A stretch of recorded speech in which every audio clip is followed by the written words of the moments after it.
Ryan Waller and his girlfriend Heather Kwan made plans to spend Christmas Day in 2006 with Ryan's father, Don.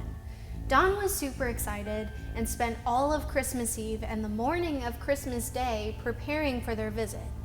But when the day arrives and Ryan and Heather never show, Don tries calling both of them on their phones, but he can't get a hold of them, so now he's starting to get a really bad feeling. Don calls the police and asks them to do a welfare check on Heather and Ryan's home in Desert Hills, Arizona. When the authorities arrive, they see a car in the driveway, and the house is mostly dark with only a few lights on, so they can't really tell if anyone is inside or not. They knock for a while and announce they're the police, and they're there to do a wellness check, but they still can't hear any movement coming from inside. They walk around the side of the house and try to look in the windows, but they still can't really see anything. So they go back to the front door to try knocking one last time before breaking the door down. They give one final solid rapping on the door when they suddenly hear the deadbolt click from the inside and watch as the door slowly creaks open. Standing there with an eerily blank expression on his face is Ryan Waller. And he does not look good. And he's just staring at them, not saying anything. The cops can see that past Ryan in the living room, there's a woman lying on the couch asleep, who they assume is Heather. They ask Ryan what happened to his eye, and right away they get some indicators that something about Ryan is off by how he's acting. And he doesn't really seem to understand what they're asking him. He dodges the question and kind of mumbles to himself, so they ask him if that's Heather over there on the couch. Again, he doesn't give them a yes or no answer, but he just says something kind of like, yeah, she's sleeping. All we know is there's a crime scene, a body, and a person with bruises and scratches on their face who stayed at the scene with the body. I mean, we know Ryan is the boyfriend of the victim, so he's gonna be looked into as a suspect regardless, but not leaving the crime scene? That's not your typical suspect. In the back of the squad car, Ryan continually insists that he doesn't know what's happening and that he didn't know what happened to Heather. He ends up sitting there for hours in the back of the car and watches as investigators, paramedics, and police officers arrive to investigate the scene and examine Heather's body as well as remove it. Finally, at 5 a.m., 6 hours after the police first put Ryan in the car, they finally bring him down to the station for questioning. In the interrogation portion of the case is where all will be revealed, so pay close attention. I'll describe to you in detail and with direct quotes as to what happens in these tapes so you can get as clear of a picture as possible. Time for my big acting debut. Okay. So in the surveillance tapes, we can see Ryan walks in on his own and takes a seat at the table. He sits there for a bit, scrunches his legs up in front of his chest, and doesn't move for a while. Then he looks down and notices a pair of handcuffs that are chained to the table. You've seen on cop shows how they'll sometimes chain someone there if they're violent or a flight risk, but this is the weird thing. While no one told him to do this, Ryan grabs one of the handcuffs and slips it onto his left wrist, locks it on, and then goes back to just sitting there. Then he folds his arms on the table, puts his head down, and rests there for 5 minutes while occasionally making these soft groaning sounds, kind of like he's either tired or in pain. Suddenly, Ryan makes a big, louder groaning sound and goes to stand up and leave the room, but it's like he just forgotten that he handcuffed himself to the table, and so it yanks him back and stops him. Totally confused, he looks down at the cuff and grunts again, kind of like he didn't know why it was there, and reluctantly sits back down. Next, he grabs this blank piece of paper that's sitting on the table and starts to look at it, and yet again, he exhibits some strange behavior. So he sits back, crosses his leg over the other, and holds it up and starts to read it like there's something written on it, as opposed to it really just being a blank piece of paper. It's a brief moment because the detective walks in right after that and interrupts him, but there is something so particularly significant and disturbing to me about that movement he did. Okay, this is kind of weird, but just go with it. it almost looks like an alien came to Earth and was told to blend in, but they'd only ever seen TV shows from the 60s, so they're like, yes, the Sunday paper. What a normal earthly thing to do. Like, that's the vibe this 19-year-old is giving off in these tapes. And none of it makes any sense or is appropriate for the situation. And there's something about it that feels so unsettling. So finally, at 5:17 a.m., the detective comes in and tells Ryan they need to take pictures of his feet for evidence. Again, Ryan seems to not understand what the detective is asking of him. But after a bit of explaining, he scoots down in his seat and puts his bare feet up on the table. Another guy with a camera comes in and takes pictures of Ryan's feet and swabs them for evidence. Periodically throughout this, Ryan looks at the guy swabbing his feet, then looks over to the detective standing in the corner and asks if he could go home.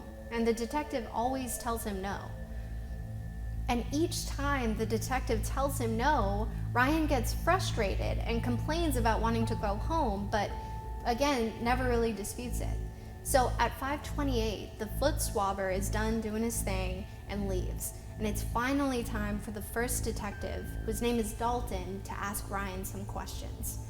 Dalton has Ryan confirm his name, date of birth, social security number, and then Dalton asks Ryan if he understands why he's there, and Ryan says no. So Detective Dalton stops and is like, okay, Ryan, I need to read you your rights. And as soon as he says this to him, he can see in Ryan's eyes that for some reason, it's not clicking. So the detective rephrases himself and tries to make it cute and relatable and is like, okay, so you know how on TV the cops always need to read people their rights? Like on Law and Order or any of those shows, do you know what I'm talking about? And Ryan's like, no. The cop is now genuinely confused and is like, really? You've never seen any cop shows or detective movies where they read people their rights? And this is where it gets weird. I know you guys are like, oh, this is where it gets weird? You're right, it's been weird, but this is where things are going to get, I don't know, just downright bizarre, tragic, science fiction? You decide. Because Ryan is now picking up on the detective's disbelief, and you can tell he gets a little defensive and embarrassed and is like, oh, yeah. Like, why would he choose to lie about something so insignificant like that, if he's seen a true crime show or not? It's such a random thing to choose to lie about. Dalton thinks so too, and pauses for a moment to stare at Ryan, who stares right back at him with his one unswollen eye. But Dalton, who is itching to get to the questioning by that point, decides that that's pretty much a yes, and reads Ryan his rights. Ryan stares at a corner of the wall as he does so, and again, you can tell that nothing's really computing to him, but Dalton asks him the first question anyway. He's like, all right, Ryan, what's the highest grade in school you completed?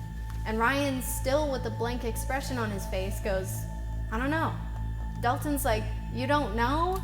And Ryan gets defensive and says, I don't know, 8th. Detective Dalton can tell that because he pressured him, Ryan has once again just given him an answer, but it wasn't necessarily the truth, since he did the exact same thing about being read his rights.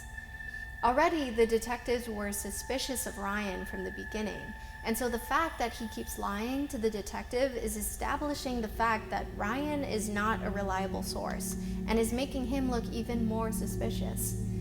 But still, Dalton is fixated on the case and getting justice for Heather, so he just keeps going.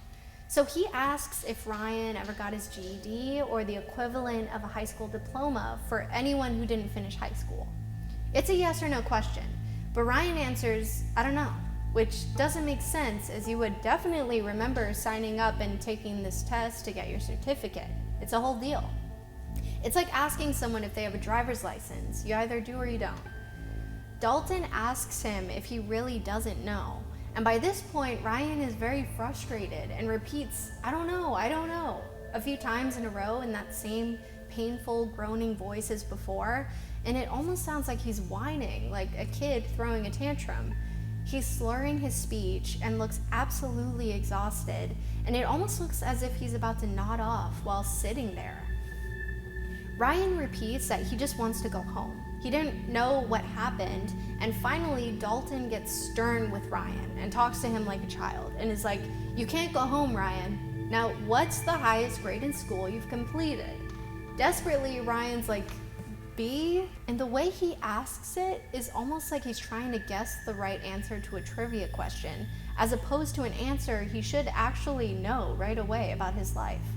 And the detective's all frustrated that he's not getting it, and after a while, he just decides to move on from the question. Dalton asks Ryan if he has a girlfriend, and Ryan tells him no. Ignoring this lie, Dalton then asks if Ryan knows anyone by the name of Heather, and Ryan says yes. Essentially, the detective is trying to get Ryan to say in his own words on the record that he knows Heather and has or had a relationship with her. So Dalton asks Ryan to describe Heather to him, and Ryan's answer is strange and totally incorrect. He says Heather is 16 or 17, even though she was 21, and that her last name is Kyman, even though her last name is Kwan. And even though Dalton knows for a fact that all of this information Ryan's giving him is completely untrue, he just bulldozes forward with the questions. The next question he asks is what happened to Ryan's face. And after a few I don't knows from Ryan, Dalton gets Ryan to tell him that someone hit him. Dalton's theory is obviously that Ryan and Heather got into a lover's quarrel, it got physical, which is probably where the black eye came from, and that Ryan pulled the trigger. The more the detective presses Ryan for details about the fight, the angrier he gets that Ryan's answers aren't making sense. Ryan tells him he thinks Heather hit him, but he can't remember, and that there were maybe 2 or 3 other people there in the house during the fight. They go around in circles like this, but Dalton starts to lose his patience. Finally, he tries to get Ryan to refocus and is just like, "Ryan, there is a dead girl in your living room." And Ryan goes, "She's dead? Heather?" But the detective wants to hear Ryan say it, so he's like, "I don't know, you tell me. I want to know what happened last night." And Ryan, in disbelief, asks, "The girl on the couch is dead?" What is so significant about this moment is that it was the first time in the entire interrogation that Ryan reacts with genuine surprise. Heather's fatality is news to him, and his reaction isn't a lie. He sits up in shock and surprise the moment the detective says this. At this, Ryan gives the detective an even more bizarre and convoluted story about some guy named Richie and his dad who hit him, but then later he changes his story and says it was a revolver. Dalton's trying to wade through the nonsensical information Ryan's giving him and challenging him about his inconsistent details, and finally he's like, "Ryan, you're telling me they shot you in the eye with the revolver?" And Ryan answers this very annoyedly and is like, "Yes." Almost like he's been trying to tell him the whole time, even though he hadn't been. And if he was, it wasn't making sense. Dalton tells him he doesn't believe him, because if they did, then Ryan wouldn't be sitting there right now. And Ryan agrees with him angrily and goes, "That's what I thought." Like he's the one who's confused and frustrated about currently being alive at the moment. And then something in the room changes, and the detective goes, "Let me see your face." Dalton grabs Ryan's head, and Ryan lets out a whimper and tells him that his head really hurts, and the detective's demeanor totally changes. No longer is he the harsh interrogator, but suddenly he's a concerned father who tells Ryan he's going to get a medic to check him out. And that's when the detectives realized their dire mistake. Ryan wasn't their suspect. He too was a victim in the crime, and 6 hours after they'd picked him up and stuck him in the squad car, they'd only just realized that he wasn't making sense because he was suffering from a serious head wound. On December 23rd, 2006, Ryan Waller and his girlfriend, Heather Kwan, were at home in their apartment and hear a knock at the door. Ryan cracks the door open and is staring down the barrel of a revolver pointed at his head. Ryan tries to stop the intruders from entering by shoving the door against them, but the revolver fires. 2 men force their way into the apartment. Ryan's old roommate, Richie Carver, and his dad, Larry Carver. They pop one more round into Ryan's face for good measure, then take out Heather. The Carvers steal weapons and a computer from the home and leave, thinking they've gotten rid of both of the witnesses. But somehow, Ryan miraculously survived. 2 days later, Ryan and Heather don't show up for Christmas, and police go to do a welfare check on them. They take one look at Ryan's bruised up face and the body on the couch, and laser focus on Ryan as their suspect. And while paramedics arrive to examine Heather's body, they never think to have them check out Ryan, who isn't making cohesive sentences. Had they done a proper examination, they would have immediately recognized the signs of a serious head injury and gotten him medical help.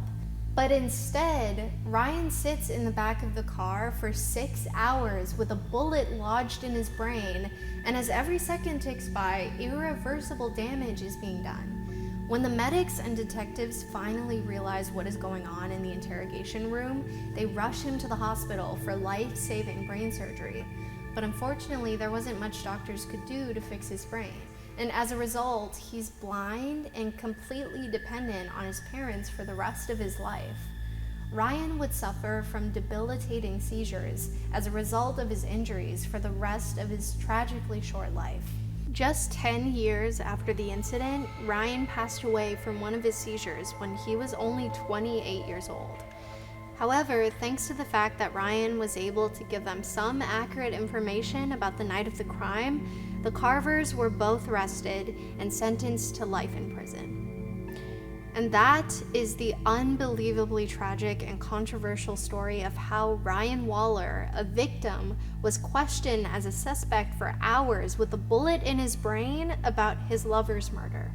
Ryan's family didn't ever end up pressing charges with the police, their reasoning being that all they wanted was their son back, and no amount of lawsuits could change that. I've got to be honest, I'm not so sure I could have handled that situation with as much grace as them, because this is easily one of the most upsetting and frustrating cases I've ever heard. Thank you so much for watching.